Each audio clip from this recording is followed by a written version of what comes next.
Hello, everybody. Today I'm going to talk a bit about breath work. And breath work refers to control of the breath for a number of purposes, which can be spiritual, emotional, mental, and physical, and involves breathing exercises or techniques in which you practice awareness of and change your breathing pattern. It consists of a number of practices in which we consciously use our breath to shift our physical, mental, or emotional state. So I'll start by talking a bit about the history of breathwork and then discuss different types of breathwork practice, both ancient and modern. So breathwork has ancient roots, being first discussed in the ancient Indian philosophical text, the Upanishads. The first mention of the word pranayama appears in the Brihadaranyaka Upanishad, which dates to around 700 BCE, which links breathwork to the life force within us all. But the practices of breathwork are thought to be much earlier, dating back to around 3000 BCE. The Chandogya Upanishad is thought to have its origins much earlier and mentions the word prana. Jumping forward a bit to 400 BCE, the Bhagavad Gita also mentions the art of pranayama and discusses how we can use breathwork to reach a trance-like state of mind and to take control of our physiological state.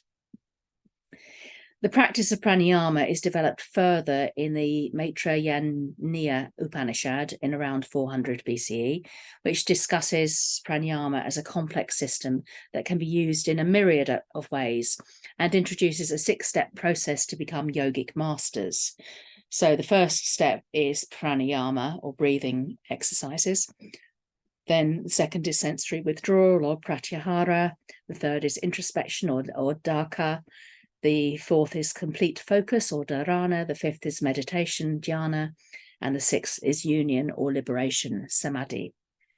Breath retention practices are discussed as methods to access one's higher power. There's also an introduction on how prana can be redirected into the body's energy channel through using the mantra Om. Patanjali's Yoga Sutras, which are a little bit later and written between 100 and 400 CE, add asana, or yoga poses, and niyama, ethical action, to the 6 steps and discuss breathing practices further. Meanwhile, in China, the practice of Qigong involved aligning breath, movement, and awareness, and is said to extend back more than 4,000 years. Qigong involves circulating qi, or qi, and gymnastic breathing exercises called Dao Yin, or guiding and pulling, and has roots in Confucianism, Taoism, and traditional Chinese medicine, as well as the martial arts.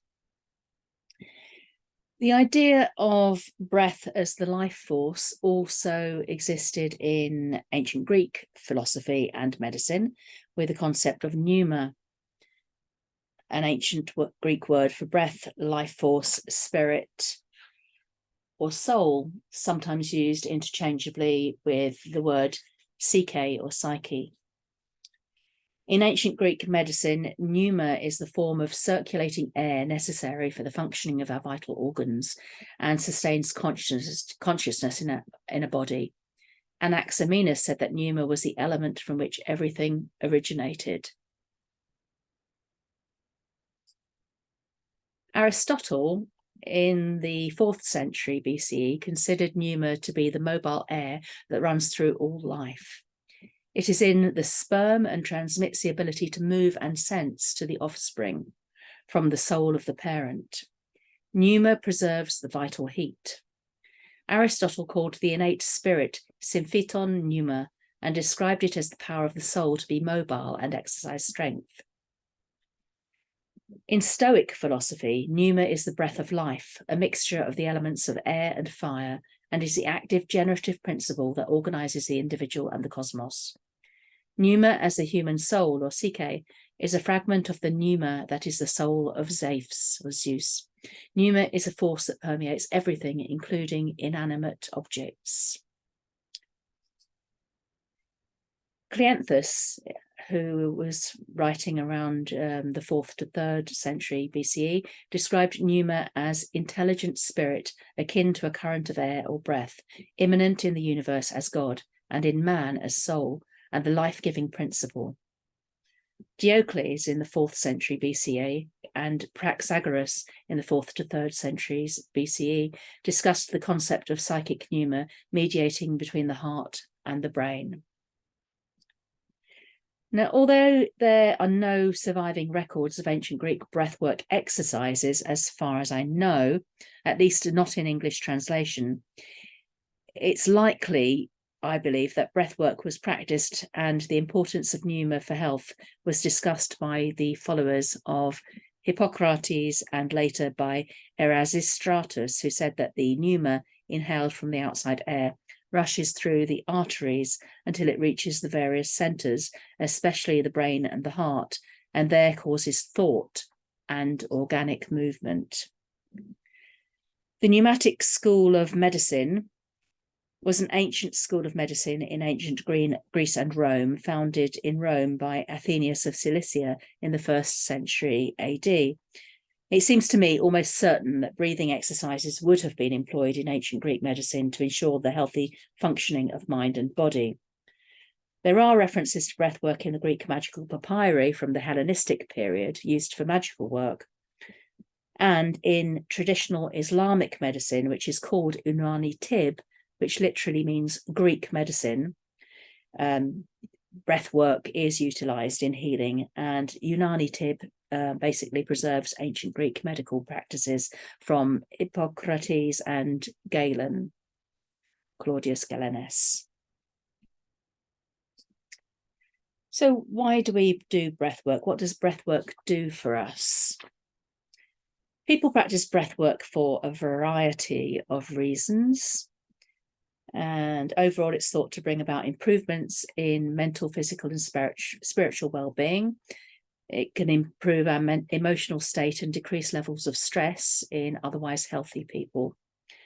People have practiced breathwork to aid positive self-development, to boost immunity, to process emotions, to heal emotional pain and trauma, to develop life skills, to develop or increase self-awareness, to enrich creativity, to improve personal and professional relationships, to increase confidence, self-image and self-esteem, to increase joy and happiness, to overcome addictions, to reduce stress and anxiety levels, to release negative thoughts, and to deal with anger issues, anxiety, chronic pain, depression, emotional effects of illness, grief, trauma, and post-traumatic stress disorder.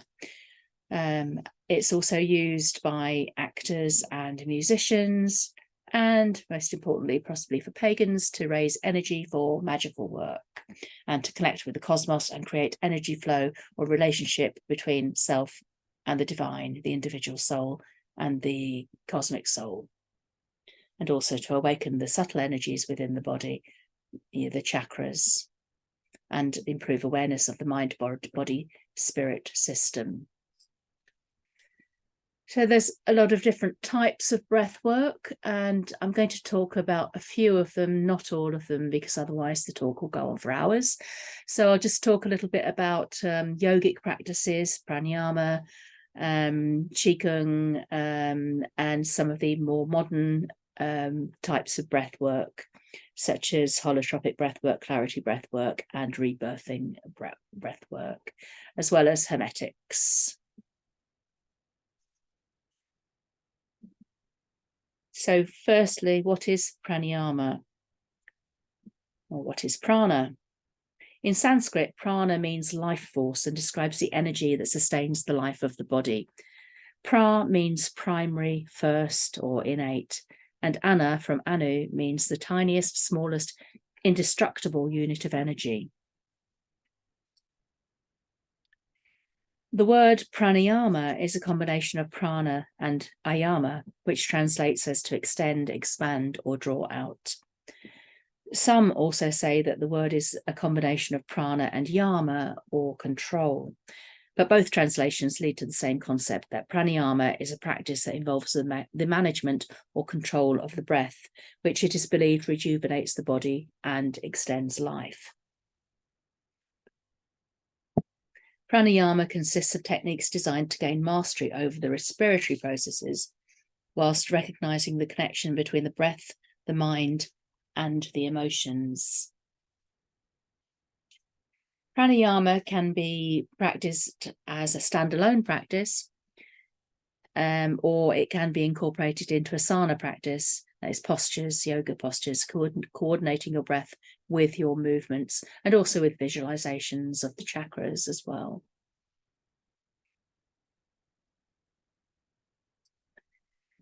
Pranayama is seen as a powerful tool for healing and for enhancing general vitality.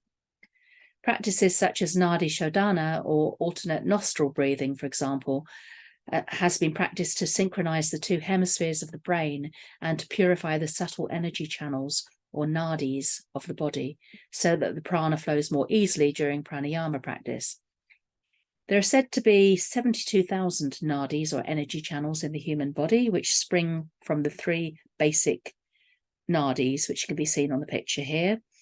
The left, called Ida, the right, Pingala, and the central, Sushumna. Ida, the lunar channel, and Pingala, the sun channel, represent the basic duality of existence, masculine and feminine, sun and moon, logical and intuitive, etc. Bringing balance between Ida and Pingala will make you effective in the world. Sushumna, the central space, remains dormant and is like an empty space, but once energies enter into Sushumna, you can attain to vairagya or transparency, which is like a transparency to the transcendent. The transcendent will shine within you. You become unprejudiced and you can explore all dimensions of life without attachment and without being sullied by them. So there are a number of different pranayama exercises. Ancient yogis thought of the body, particularly the torso, as a container for our vital energy. The body should be prepared for pranayama, especially for techniques that involve holding the breath or breathing forcefully or vigorously, such as Kapalabhati. And asana practice, so it's yoga postures, can strengthen the body for the physical aspects and results of the practice. So practicing purification and yoga postures help with the necessary preparation, and also meditation helps with the mental preparation. There are many different types of yogic breathing techniques and many variations on how they're taught. Some of the more common ones are Ujjayi pranayama, or victorious breath, sometimes also called ocean breath, which is practiced by gently constricting the opening of the throat to create some resistance to the passage of air. Gently pulling the breath in on inhalation and gently pushing the breath out on exhalation against this resistance creates a well-modulated and soothing sound, something like the sound of ocean waves rolling in and out. Samavriti pranayama, or box breathing, involves breathing in through your nose, slowly counting to 4, feeling the air filling your lungs. You then hold your breath and slowly count to 4 again, trying not to clamp your airway shut. Then slowly exhale to the count of 4, holding the exhale for another 4 counts. And keep repeating this cycle or breathe until you feel calm and centered. Dirgya pranayama is often called 3-part breath. It involves briefly interrupting your inhalations and or exhalations with pauses. It raises your awareness of your lung capacity and the structure of your torso. This involves lying in a reclined position, either flat on your back or propped up by cushions or blankets. Inhale to 1/3 of the lungs capacity, then pause for 2 to 3 seconds. Inhale another 1/3, pause again, and inhale until the lungs are filled. Pause, then repeat the pattern on the exhale, exhaling the breath in thirds. You may also practice pausing only on the inhalation, then releasing the full breath on one exhalation, or vice versa.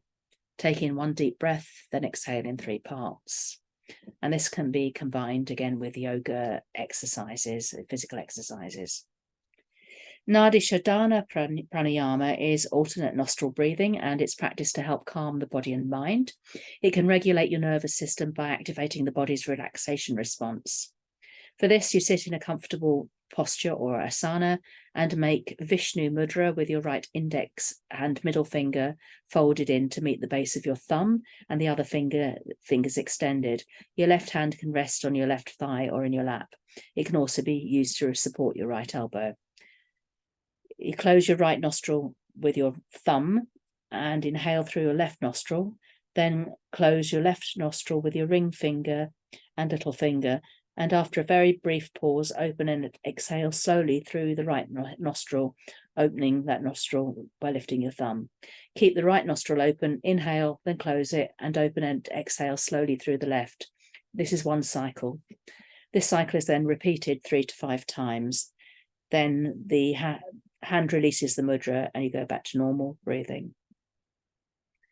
Another technique is Kapalabhati, or skull shining breath.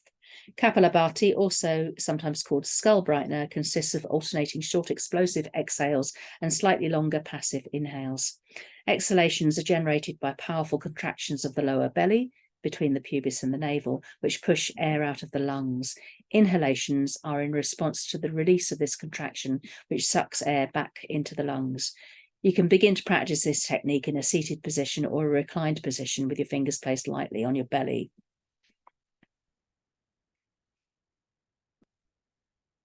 So for this exercise, you focus on your lower belly. If needed, cup one hand lightly in the other and press them gently against your lower belly.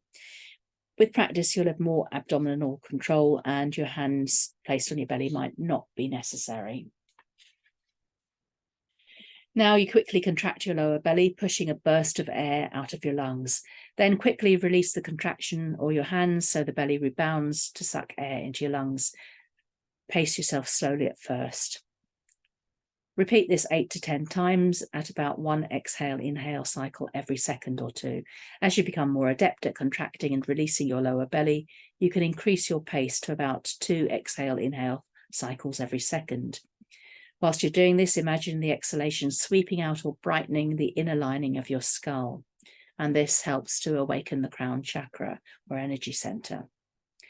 So 25 to 30 cycles should be done at first, gradually increasing the number of cycles you do to 100 or more eventually. So there's a lot more pranayama exercises than that, but I'm not going to go through them all. I'll go now on to some more modern techniques of breath work. So holotropic breath work is a therapeutic breathing technique meant to assist you with emotional coping and personal growth. Holotropic breathwork was established in the 1970s by Dr. Stan Grof and Christina Grof, who were a husband and wife team. And its goal is to bring about improvements to your psychological, spiritual, and physical well-being. Usually sessions are carried out in a group and facilitated by a certified practitioner. And you're guided to breathe at a fast rate for a set amount of time in order to bring about an altered state of consciousness. And this will be carried out lying down. Music is used in the holotropic breathwork session, and afterwards you might be guided to draw a mandala and have a discussion about your experience with the group. So holotropic breathwork basically draws on Hindu Indian techniques of pranayama and mandala. Then the next is rebirthing breathwork. So rebirthing technique was developed by Leonard Orr in the United States, and the technique is also known as conscious energy breathing. And proponents consider that unprocessed or repressed emotions have a physical impact on the body, and that this could be caused by trauma or because the emotions were too difficult or painful to deal with at the time. Detrimental thoughts or behavior patterns, which refer to how a person has been conditioned to react to events throughout their life, may be contributing factors for unprocessed emotions. So the goal of rebirthing is the use of breathing exercises as a self-healing practice to help people work on blocked emotions and energy. So during a rebirthing breathwork session, practitioners of rebirthing breathwork advise you that you do a rebirthing session under the supervision of a qualified instructor only.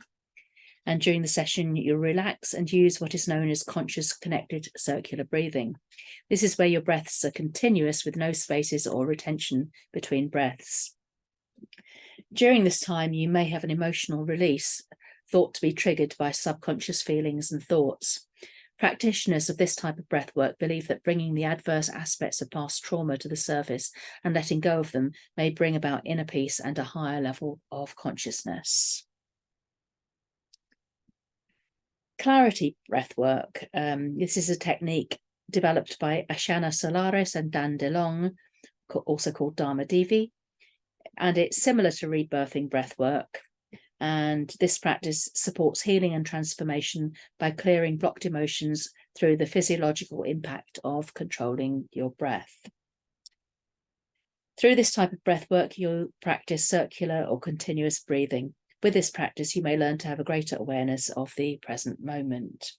The goals of clarity breathwork are to support healing, have higher energy levels, and experience better mental or creative focus through specific breathing methods.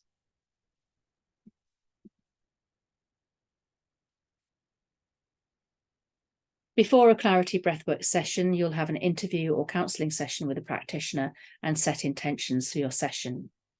You'll use circular breathing as you're guided through the session, and the session will end with a time for sharing.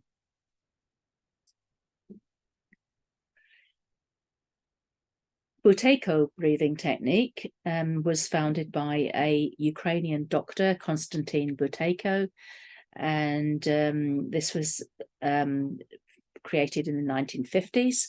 This therapeutic breathing method uses breath retention exercises to control the speed and volume of your breath. This helps you to learn to breathe more slowly, calmly, and effectively. The benefits of Buteyko breathing include enhanced breath control, which helps to prevent breathlessness and promote proper breathing patterns. It's used to manage and improve a variety of conditions, including asthma, anxiety, and sleep concerns. Circular breathing is a technique used by singers and wind instrumentalists to help create a continuous and uninterrupted tone. The technique, which requires inhaling through the nose, allows you to maintain sound for long periods of time. Circular breathing can also be practiced during meditation for both mental and physical benefits. Circular breathing involves switching back and forth between breathing through the lungs and the cheeks. According to the Smithsonian, singers in Tuva, the Russian Republic near Mongolia, use circular breathing to produce multiple notes at the same time. More commonly known as Tuvan throat singing, the tradition uses ancient techniques to project a voice in their chest while controlling their throat, mouth, and lips at the same time. Singers are trained from a young age on how to control their throat muscles. Other cultures who have throat singing in their heritage include the Xhosa people of South Africa, the Chukchi people of northern Russia, the Ainu people of northern Japan, and the Inuit people of North America. And I believe that I've seen a group of Inuit people practicing throat singing at an Ancestral Voices festival many years ago. The circular breathing is a technique that keeps oxygen flowing in and out of your body without interruption. Singers and wind instrumentalists use the technique to maintain continuous, uninterrupted tones for long periods of time, and the practice is also used in meditation. Now, the last type of breath work that I'm going to talk about is Hermeticism.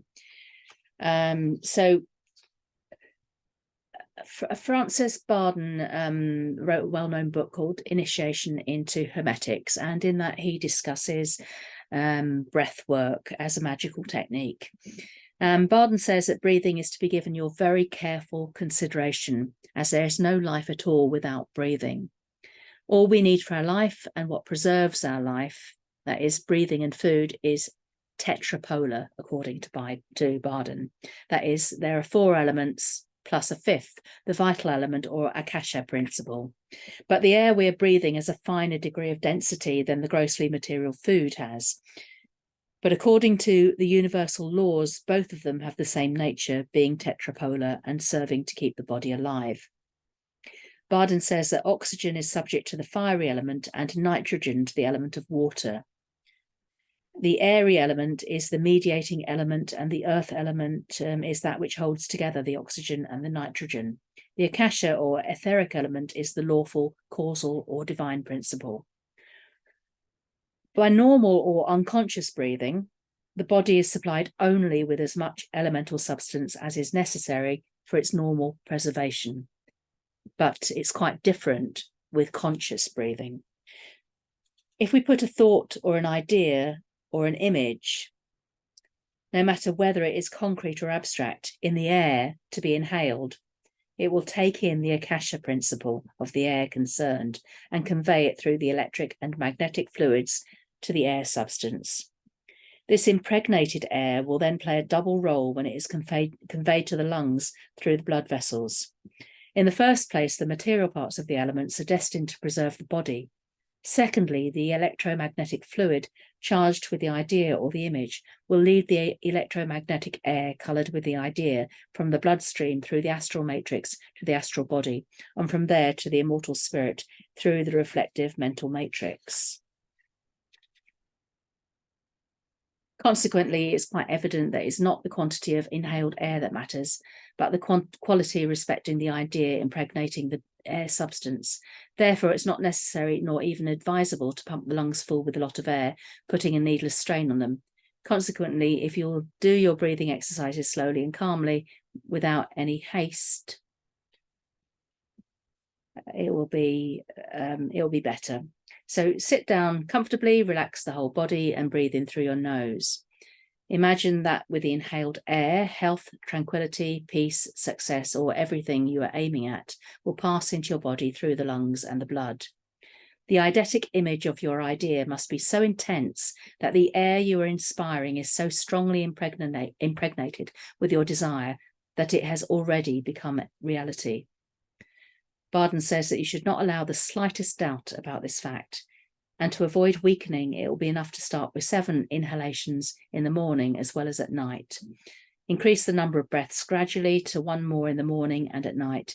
Do not hurry or exaggerate, for everything needs time. In any case, you should not proceed to the imagination of another different desire before the first chosen one has been completely accomplished. So that is as much as I will talk about for now. There's a lot more that I could talk about, but many of the breath techniques, whether they're new under different titles, still draw on ancient techniques from India, China, and ancient Greek ideas.